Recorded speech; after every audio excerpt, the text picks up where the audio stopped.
दोस्तों नमस्कार। भारतीय संविधान के अंतर्गत आज हम लोकसभा के बारे में पढ़ेंगे। लोकसभा की संरचना का उल्लेख संविधान के अनुच्छेद 81 में किया गया है। यह संसद का प्रथम या निम्न सदन होता है। प्रथम बैठक में ही अध्यक्ष उपाध्यक्ष का चुनाव उनके सदस्यों द्वारा किया जाता है। लोकसभा की संरचना 17 अप्रैल 1952 को हुई थी।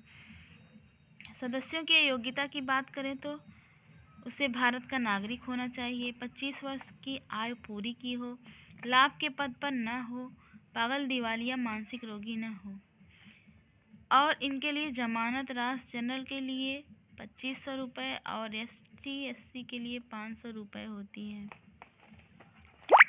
निर्वाचन की बात करें तो वयस्क मताधिकार के आधार पर गुप्त मतदान के द्वारा सदस्यों का निर्वाचन होता है। मतदान की आयु 18 वर्ष होती है, जिसे 61वें संविधान संशोधन 1989 द्वारा आयु घटाकर 21 से 18 वर्ष कर दी गई। First past the post system के आधार पर मतदान होता है।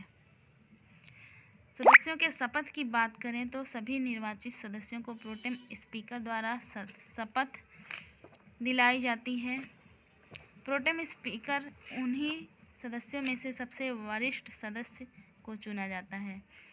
लोकसभा की सीटों की बात करें तो लोकसभा में वर्तमान में कुल 552 सीटें हैं, जिसमें 530 सीटें राज्यों से, 20 संघ राज्य क्षेत्रों से और 2 आंग्ल भारतीयों की हैं।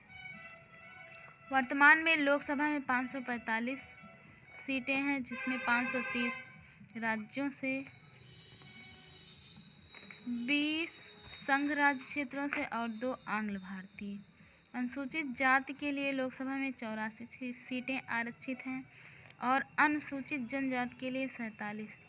इसका उल्लेख संविधान के अनुच्छेद 330 में किया गया है।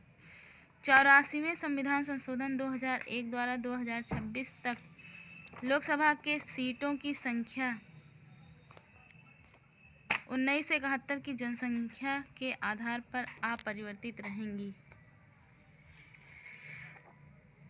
अब लोकसभा सदस्यों की निर्भरताओं के बारे में बात करते हैं।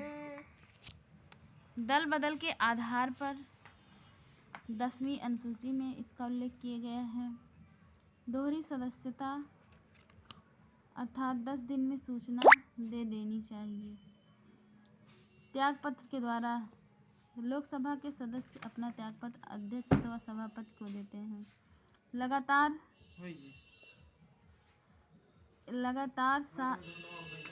60 दिन तक अनुपस्थित रहने पर सदस्यों की सदस्यता समाप्त कर दी जाती है।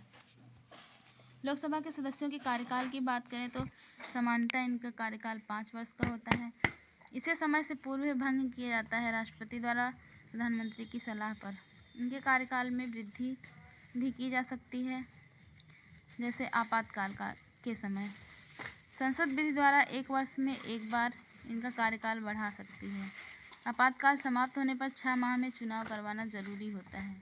1976 में 2 बार कार्यकाल बढ़ाया गया, एक साल करके। लोकसभा के बैठक की समाप्ति की बात करें तो लोकसभा के बैठक की समाप्ति लोकसभा के अध्यक्ष के द्वारा सत्र के स्थगन द्वारा होता है।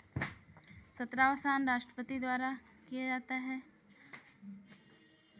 संसद के 3 सत्र बुलाए जाते हैं। पहला बजट सत्र फरवरी से मई के बीच, दूसरा मानसून सत्र जिसे जुलाई से सितंबर के बीच, तीसरा शीतकालीन सत्र जो नवंबर से दिसंबर के बीच होता है। लोकसभा की समाप्ति उसके विघटन द्वारा की जा सकती है, जिसे राष्ट्रपति द्वारा किया जाता है प्रधानमंत्री की सलाह से। मंत्रिपरिषद सामूहिक रूप से लोकसभा के प्रति उत्तरदायी होती है, जिसका उल्लेख अनुच्छेद 75(3) में किया जा सकता है। धन विधेयक के संबंध में लोकसभा का निर्णय अंतिम होता है। अविश्वास प्रस्ताव केवल लोकसभा में लाया जा सकता है। एक दिन में तारांकित प्रश्नों की संख्या 20 होती है। आज के वीडियो में इतना ही। धन्यवाद।